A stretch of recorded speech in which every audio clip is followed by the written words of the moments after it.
მოგესალმებით, ეთერში ახალი ამბები 13 საათზე, მე ნინო სალუქვაძე ვარ. საქართველოს პრეზიდენტი დოჰაში იმყოფება. მიხეილ ყაველაშვილი კატარის სახელმწიფოს ემირს შეხვდა. პრეზიდენტმა შეხვედრაზე კატარის სახელმწიფო ემირს პირადად მიუსამძიმრა ყოფილი ემირის გარდაცვალების გამო და პატივი მიაგო მის 8 წელს თანამედროვე კატარის განვითარების საქმეში.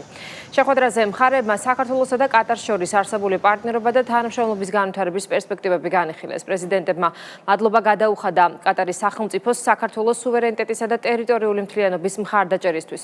შეხვედრაზე ასევე ხაზი გაისვა რეგიონში არს სტაბილურობას და დიპლომატიური დიალოგის მნიშვნელობას, მათ შორის კატარის პოზიტიურ როლს საქართველოს მედიაციის მიმართულებით.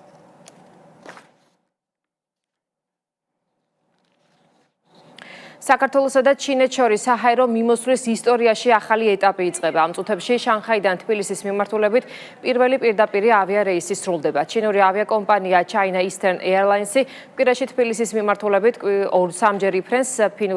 ჩინური ავიაკომპანიის გენერალური დირექტორის მოადგილე ამბობს, რომ შანხაისა და თბილისის შორის პირდაპირი ფრენები ორ ქვეყანას შორის ეკონომიკურ ბიზნეს და ტურისტულ კავშირებს გააღრმავებს. ამასთან ხელშეუწყობს ვაჭრობისა და ინვესტიციების ზრდას.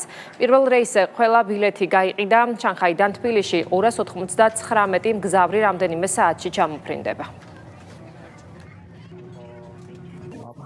ჩინეთსა და საქართველოს შორის პირდაპირი ავიარეისების დაწყება ორივე ქვეყნისთვის მნიშვნელოვანი ისტორიული ეტაპია. ეს არის პირველი რეგულარული უწყვეტი სამგზავრო ავიარეისი ჩინეთსა და საქართველოს შორის, რომელიც ფართო ფიუზელაჟიანი თვითმფრინავით სრულდება. აღნიშნული რეისი კიდევ უფრო აახლოებს ჩინეთსა და საქართველოს და ქმნის უფრო მოსახერხებელ და ეფექტიან ხიდს ბიზნესის, ტურიზმისა და ხალხთა შორისი ურთიერთობების განვითარებისთვის. როგორც ერთი სარტყელი, ერთი გზის ინიციატივის მნიშვნელოვანი პარტნიორი, საქართველო ევროპასა და აზიას შორის მნიშვნელოვან დამაკავშირებელ კარიბჭეს წარმოადგენს. ახალი ავიამიმოსვლა კიდევ უფრო აძლიერებს ორ ქვეყანას შორის კავშირს, რადგან ბიზნეს მოგზაურობას უფრო ეფექტიანს ხდის. ხელს უწყობს ვაჭრობისა და ინვესტიციების ზრდას, აუმჯობესებს საჰაერო ლოგისტიკურ კავშირებს და ქმნის უფრო მყარ საფუძველს ტრანსსასაზღვრო ვაჭრობისა და მიწოდების ჯაჭვების თანამშრომლობისთვის. ტურიზმის მიმართულებით ორმხრივი უვიზო რეჟიმის და პირდაპირი ავიარეისების ერთობლიობა ახალ შესაძლებლობებს ქმნის ორივე მიმართულებით მოგზაურობისთვის.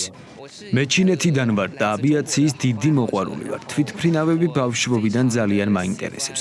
როცა გავიგე, რომ ეს იყო პირველი პირდაპირი რეისი შანხაიდან თბილისისკენ, გადავწყვიტე ამ განსაკუთრებული ისტორიული მომენტის ნაწილი გამომხდარიყავი. ამ მოგზაურობით მინდა არა მხოლოდ ავიაციის სამყაროში ახალი გამოცდილება მივიღო, არამედ გავიცნო საქართველო, მისი უძველესი კულტურა, ულამაზესი ბუნება და სტუმართ მოყვარე ხალხი.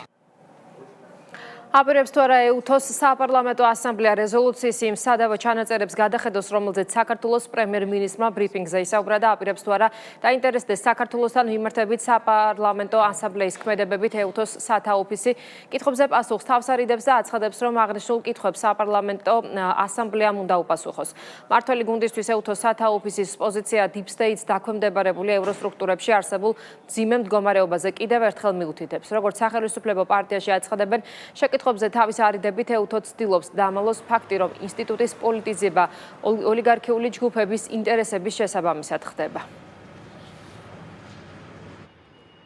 სამწუხაროა, რომ ეუთოს საპარლამენტო ასამბლეა შეუერთდა Deep State-ის მართულ იმ ერთობლივ კამპანიას, რომელიც საქართველოსთან დაკავშირებით სრულ დეზინფორმაციას და სიცრუეს ავრცელებს. ამ შემთხვევაში ამ რეზოლუციაშიც ხედავთ იმ სიცრუეს და ტყუილებს, რომელიც არაერთ სხვა რეზოლუციაში გამოჩნდა, თუმცა ფაქტია, რომ თავადვე ამ რეზოლუციის მხარდამჭერები თუ იქ მყოფი ადამიანებიც ჩვენ დელეგაციასთან პასუხს ვერ სცემდნენ ჩვენს დელეგაციას კადრს მიღმა თუ რატომ მოხდა ასეთი მავნებლური რეზოლუციის ინიცირება და მხარდაჭერა. სამარცხვინო რეზოლუცია მიიღო ეუთოს საპარლამენტო ასამბლეამ, კიდევ უფრო მეტად სამარცხვინოა ის გამიჯნა ეუთოს ცენტრალური ოფისისა ეუთოს საპარლამენტო ასამბლეის გადაწყვეტილებებთან. ტყუილით, სიცრუით გაჯერებული დოკუმენტი, რომელიც იქნა მიღებული, კიდევ ერთხელ ადასტურებს დღევანდელ სამწუხარო მოცემულობას, როდესაც ქართულ ხალხზე ხდება თავდასხმა ერთადერთი მიზეზის გამო მათ არ მოწონთ საქართველოს ქართველი ხალხის გადაწყვეტილება იმ ხელისუფლების არჩევისა, რომელმაც არა ომში, არა ეკონომიკურ ნგრევაში, არამედ მშვიდობის, ეკონომიკური წინსვლის გზით ატარა და ატარებს ჩვენს ქვეყანას. უკრაინასთან დაკავშირებით ნიკა გვარამიას მიერ გაკეთებული განცხადება მწვავე კრიტიკის საგანია პოლიტიკურ სპექტრში. ოპოზიციის ალიანსის ერთ-ერთმა ლიდერმა სატელევიზიო ეთერში წუხილი გამოთქვა იმასთან დაკავშირებით, რომ რუსეთთან ომის შემდეგ უკრაინის აღსადგენად გამოყოფილი თანხიდან საქართველოს არაფერი ერგება. ოპოზიციონერი ლიდერის ეს განცხადება მმართველი გუნდისთვის იმის პირდაპირ აღიარებაა, რის შესახებაც ქართული ოცნება 2022 წლიდან საუბრობს. საუბარია სცენარზე, რომლის მიხედვითაც ცალკეული უცხოელი აქტორები და ქართული ოპოზიცია საქართველოს ომში ჩართვას ცდილობდნენ იმისთვის, რომ ქვეყანაში უკრაინის მსგავსი მოვლენები განვითარებულიყო. უკრაინა მალე როლს მოიგებს. ტრილიონები დაიხარჯება უკრაინის აღდგენაში 10 წლების განმავლობაში. აი საქართველოს არ მიასუნიებენ იმ ტრილიონებთან. იმპულს მარტო უკრაინელები კი ვერ აითვისებენ. იქ მთელი ევროპა იქნება მშენებლობით და ფულის კეთებით დაკავებული. სცენარი, რომელშიც საქართველოსაც უნდა მიეღო მონაწილეობა და ჩვენი ქვეყანა, ჩვენი ხალხიც ისევე უნდა დაანგრეულიყვნენ, ისევე უნდა დახოცელიყვნენ, როგორც ეს სამწუხაროდ ხდება ჩვენს მეგობარ უკრაინაში, სწორედ ქართული ოცნების ხელისუფლების პრინციპული გადაწყვეტილებების შედეგად ეს სცენარი არ განხორციელდა. ამიტომაც არის ეს გამორჩეული წუხილი. ახლა ნიკა გვარამიას ქართული ხალხის ბედიღბალი რო არ აწუხებს, ამას მე მგონი დიდი ჟაბაასი არ ჭირდება, კარგად ჩანს მის და მისნაირი აგენტების როგორც გამონათქვამებში, ასევე რეალურად მათ განვლილ გზაზე, თუ სად არის მათთვის საქართველოს მათთვის არის ყველაზე უკანასკნელ ადგილას მათი პირადი ამბიციები და უცხო დავალებების შესრულება, რომელიც ნიკა გვარამიასთვის არის მთავარი ამოსავალი წერტილი. სვავები, რომლებიც ხარობენ იმ უმძიმესი შედეგებით, რომელიც უკრაინაში დადგა, ესენი არიან სვავები, რომლებიც ასევე დიდი სიხარბით დაეწაფებიან თუნდაც მომავალში ამ წარმოუდგენლად ნეგატიური შედეგების აღმოფხვრისთვის გამოყოფილ თანხებს, თუმცა არ მხოლოდ მომავალში ჩვენ ვხედავთ, რომ ახლაც, როდესაც უკრაინაში დახმარების გარკვეული ნაწილი მიდის, არაერთი სტატია თუ არაერთი კონკრეტული ფაქტი გასაჯაროვდა, რომ ამ ომისთვის გამოყოფილ თანხებზეც კი ვიღაცაები სარგებლობენ და შესაბამის პირად ინტერესს ატარებენ, ამიტომ ნამდვილად არ გვიკვირს, რომ ზუსტად ასეთ კატეგორიის ადამიანებთან გვაქვს საქმე, როდესაც ქართულ რადიკალებზე ვსაუბრობთ. სამართალდამცველებმა ქვეყნის მასშტაბით ნარკორეალიზატორების მურგი მასშტაბური ქსელი გამოავლინეს. ნარკოდანაშაულის ბრალდებით დაკავებულია 121 პირი, მათგან 59 ბრალად ნარკოტიკული საშუალებების გასაღება ედება. დაკავებულებს შორის არიან როგორც საქართველოს, ისე უცხო ქვეყნის მოქალაქეები. გამოძიების ფარგლებში პოლიციამ მოსამართლის განჩინებით რამდენჯერმე განახორციელა ნარკოტიკების საკონტროლო შესყიდვა და ფარული აუდიო-ვიდეო ჩაწერა. ბრალდებულების პირადი სახლებისა და ავტომობილების შხრეკისას ნივთკიცება დამოღებულია სარეალიზაციოდ გამზადებული, განსაკუთრებით დიდი ოდენობით სხვადასხვა სახის ნარკოტიკი, მათ შორის კოკაინი, მეთადონი და ალფა-პვპ. ასევე ამოღებულია ელექტროსასწორები და ნარკოტიკების გაყიდვით მიღებული თანხა. გამოძიება სისხლის სამართლის კოდექსის რამდენიმე მუხლით მიმდინარეობს.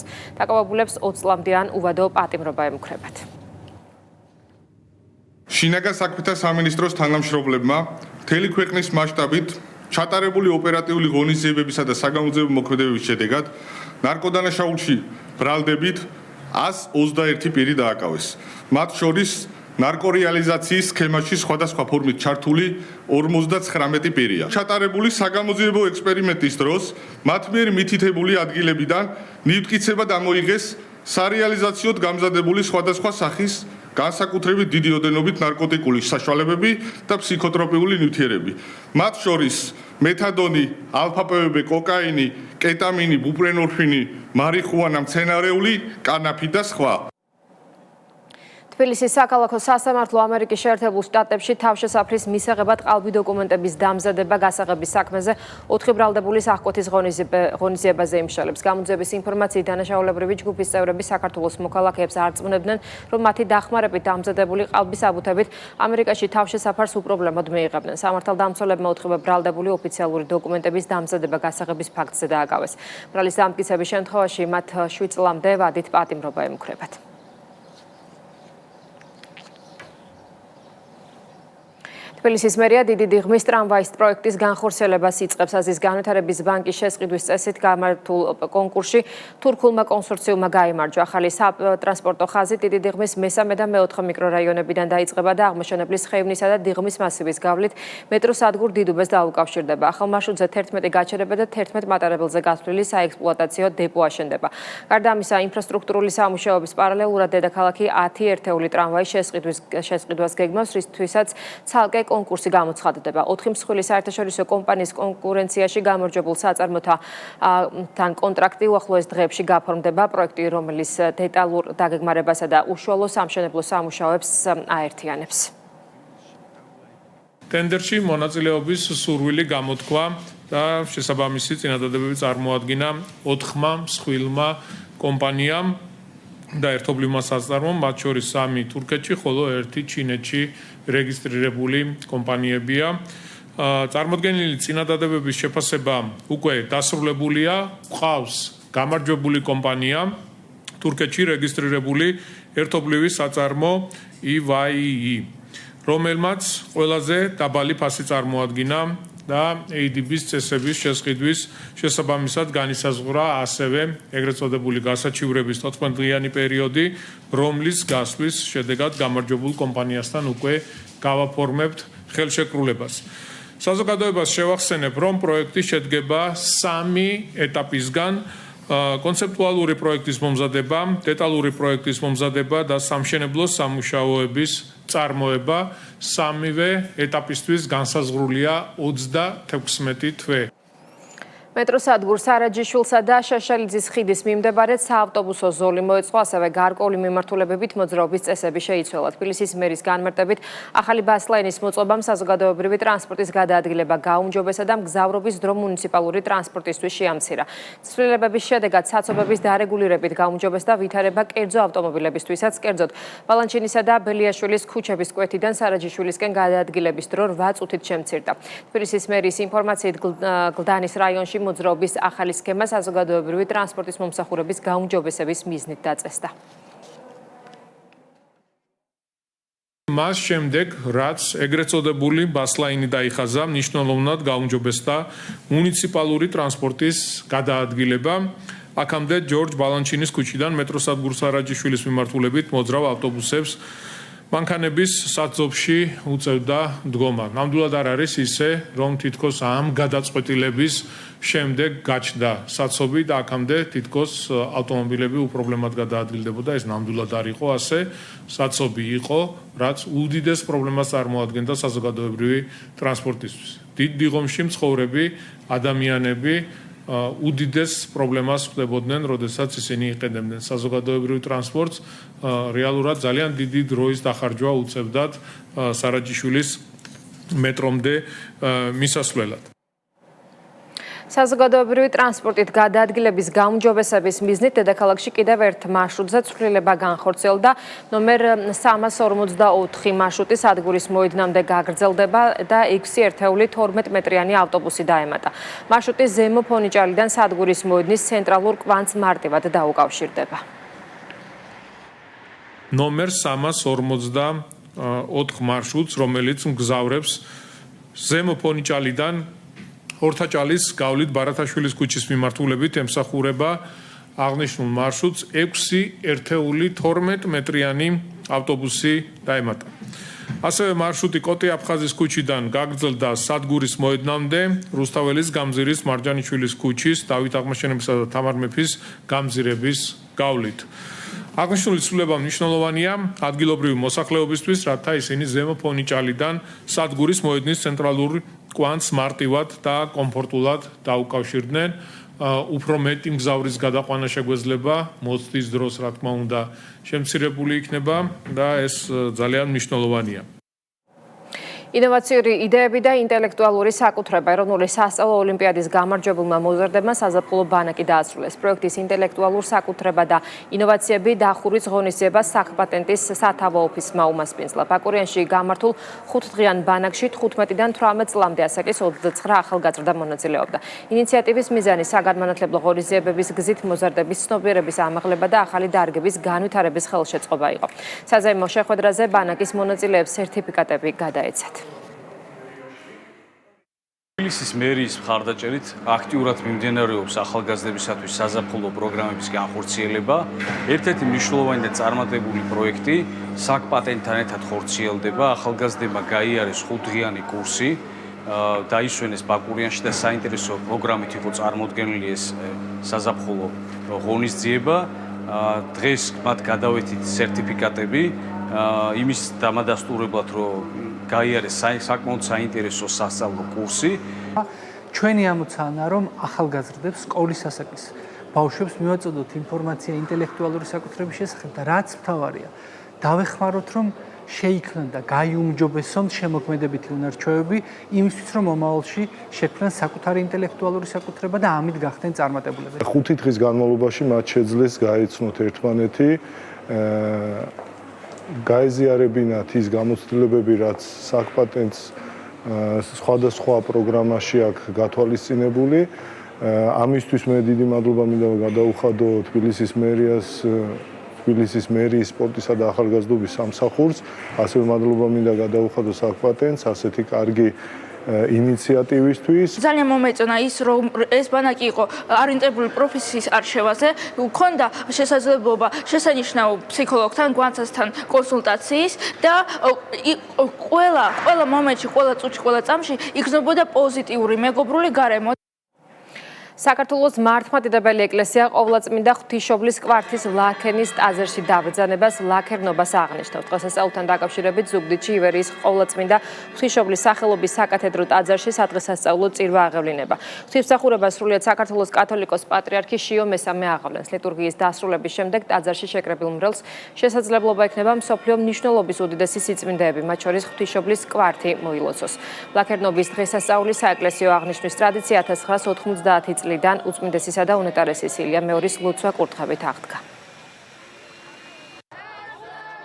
სულითა და გულით გილოცავთ ამდიდებულ დღესასწაულს ყოვლადწმინდა ღვთისმშობლის პატიოსანის სამოსელის დადებოს ლაქერნობაში.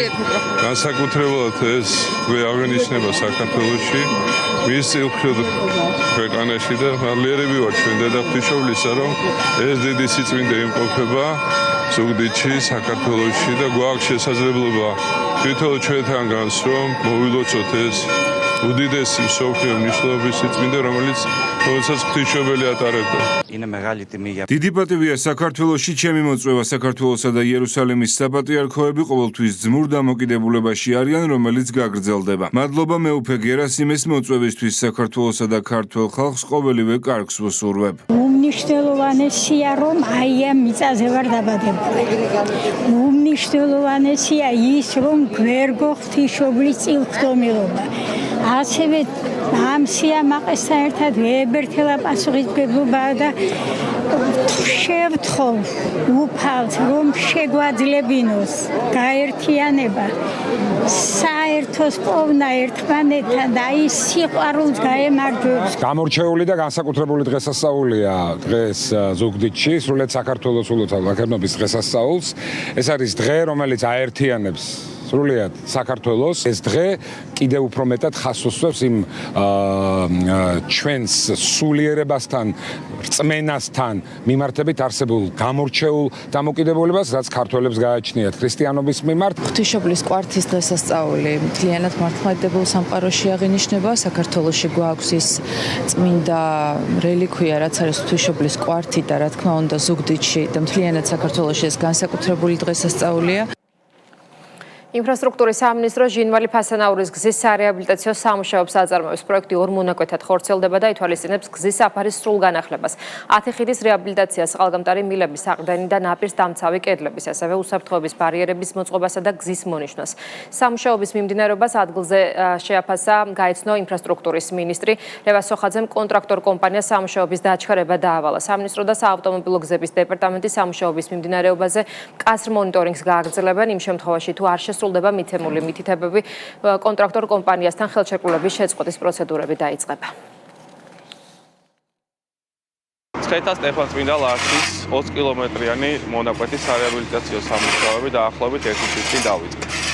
აღნიშნული მონაკვეთი დაყოფილია 2 ლოტად 37-56 კილომეტრებზე. შურის პროექტის ბიუჯეტი შეადგენს 66 მილიონ ლარს. აღნიშნულ პროექტში გათვალისწინებულია 9 სახიდე ნაგებობის რეაბილიტაცია, 15 საყრდენი კედლის რეაბილიტაცია, ამავდროულად აღნიშნული საფარის სრულად გამოცვლა.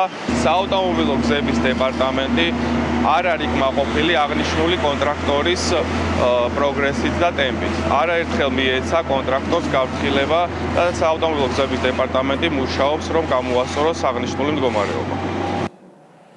თბილისში თელავში სტიქიის სალიკვიდაციო სამუშაოები ქალაქის სამ სხვადასხვა ლოკაციაზე ერთდროულად უწყვეტ რეჟიმში მიმდინარეობს. ინტენსიურად იწმინდება ქალაქის ხევი, რაც სპეციალისტების განცხადებით ხელახალი დატბორვის საფრთხეს პრაქტიკულად გამორიცხავს. რაც შეეხება ინფრასტრუქტურას, სამსოფელს სასმელი წყალი კვლავ შეფერხებით მიეწოდება, ბუნებრივი აირისა და ელექტროენერგიის აღდგენა კი სტიქიიდან მეორე დღესვე ეტაპობრივად მოხერხდა. ადგილზე მუშაობას სამხარაულის ექსპერტიზის ბიუროს წარმომადგენლები აგრძელებენ. სპეციალისტებმა ვარდოშვილის ქუჩა შეისწავლეს, სადაც ღვარცობმა ობიექტების საძირკველები დააზიანა. უსაფრთხოების მიზნით გზა პოლიციას გადაკეტილი აქვს და მოძრაობა მხოლოდ ექსპერტიზის საბოლოო დასკვნის შემდეგ აღდგება.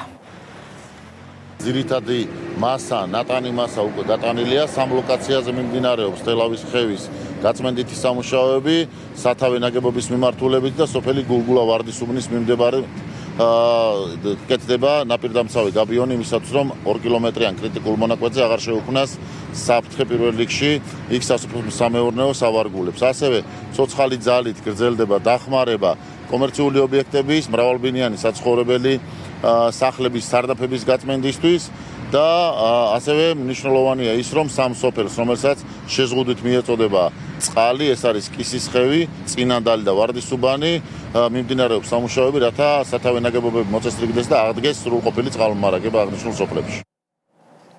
მიწის ნაკვეთების აზომვა და რეგისტრაცია უფრო ზუსტი და დაცული ხდება. საჯარო რეესტრის ეროვნულმა სააგენტომ ოფიციალური ამზომველის ახალი ინსტიტუტი აამოქმედა, რაც საზღვრების დადგენისას შეცდომებსა და სამომავლო დავებს პრაქტიკულად გამორიცხავს. რეფორმის ფარგლებში სახელმწიფო მოქალაქეებს მიწის დასარეგისტრირებლად სრულ მომსახურებას თავად სთავაზობს. ამერიდან რეესტრის სპეციალისტები ადგილზე შეასრულებენ ნაკვეთების საკადასტრო აზომვას, საზღვრების ზუსტ მონიშნვასა და კარტოგრაფიულ სამუშაოებს. მიწის ზედმიწევნის შესასწავლად სააგენტო თანამედროვე ტექნოლოგიებს გამოიყენებს, რაც მონაცემების სანდოობის უმაღლეს სტანდარტს უზრუნველყოფს. საჯარო რეესტრის ამზომველის ინსტიტუტი დღეიდან ნებისმიერ დაინტერესებულ პირს თავაზობს ახალ ინოვაციურ სერვისს, რომელიც შესაძლებელია მიიღონ როგორც ფიზიკური სახით იუსტიციის სახლების მეშვეობით, ასევე ეწვიონ დისტანციურად ელექტრონული სერვისების საერთო პორტალს my.gov.g, გააკეთონ განაცხადი და შემდეგ უკვე კვალიფიციური მომსახურება მიიღონ საჯარო რეესტრის ეროვნული სააგენტოსგან. ცხოველური წარმოშობის ნარჩენების კატეგორიზაციის და მართვის რეფორმა სურსათის ეროვნული სააგენტოს წარმომადგენლებმა სასაკლაოების წარმომადგენლებთან შეხვედრაზე განიხილეს.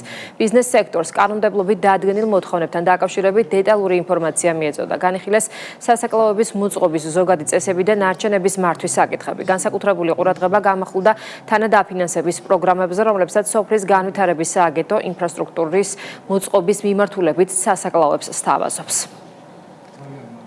შეხვედრა იყო სექტორთან, რომ ერთის მხრივ სექტორს მქონდეს მზაობა, მეორეს მხრივ გავაცნოთ ის თანადაფინანსების პროგრამები, რომლითაც შეუძლიათ ისარგებლონ თავიანთი საწარმოების მოთხოვნებთან შესაბამისობაში მოყვანის მიზნით და ასევე ის დაინტერესებულ ბიზნესთან, რომელიც მზად არის გადაამუშავოს ეს ცხოველური წარმოშობის არასასურსათო დანიშნულების პროდუქტი, რომელიც იქმნება, რომელიც შექმნის დამატებით ღირებულებას ერთის მხრივ და მეორე უფრო ეკომეგობრული იქნება გარემოსთან მიმართებაში. მნიშვნელოვანია, რომ ბიზნეს ოპერატორებს გაუწევთ შესაძლებლობა, რომ აიღონ შეღავათიანი აგროკრედიტი სოფლის პიროვნების განვითარების სააგენტოდან, მოაწყონ თავიანთი ინფრასტრუქტურა, მოაწყონ შესაბამისი სამაცივრო მეურნეობები თავიანთვის, ასევე ძალიან მნიშვნელოვანია გაჩნდა საშუალება ამ ნარჩენების გადამუშავების. ჩვენი კომპანია ჯეოინსენერაცია თითოეულ სასაკლაოს დაინტერესებულ მხარეს მოემსახურება იმ თვალსაზრისით, რომ ამ ნარჩენს წამოიღებს თავისივე ლოჯისტიკით, თავისივე ტრანსპორტირებით, განათავსებს თავისივე ურნაში, მიაწოდებს შესაბამის, ასე ვთქვათ, ტექნიკურ აღჭურვილობას, ინფრასტრუქტურას და უზრუნველყოფს მის გაუნებელყოფას, ინსენერაციას, განადგურებას. ჩვენ ყოველ თვე გვამოწმებს გარემოს დაცვა. ნახულობენ იქ რას ვაკეთებს, სად ვინახავთ, როგორ ვწყობთ ამას და რთულია ამდენი რამის გაკეთება, ისე რომ არ დაარღვიო. ამიტომ თუ ასეთ სისტემით წავართ, რომ ჩამოიტანონ ის ინვენტარი და ჩვენ ინვენტარში გადავარჩიო და ჩაულაგოთ, თვითონ წამოიღოთ, შემდეგ ეს არის მისაღები ძალიან. პირდაპირ ეთერში 16 საათზე დაბრუნდებით ეთერს ბიზნეს პოსტი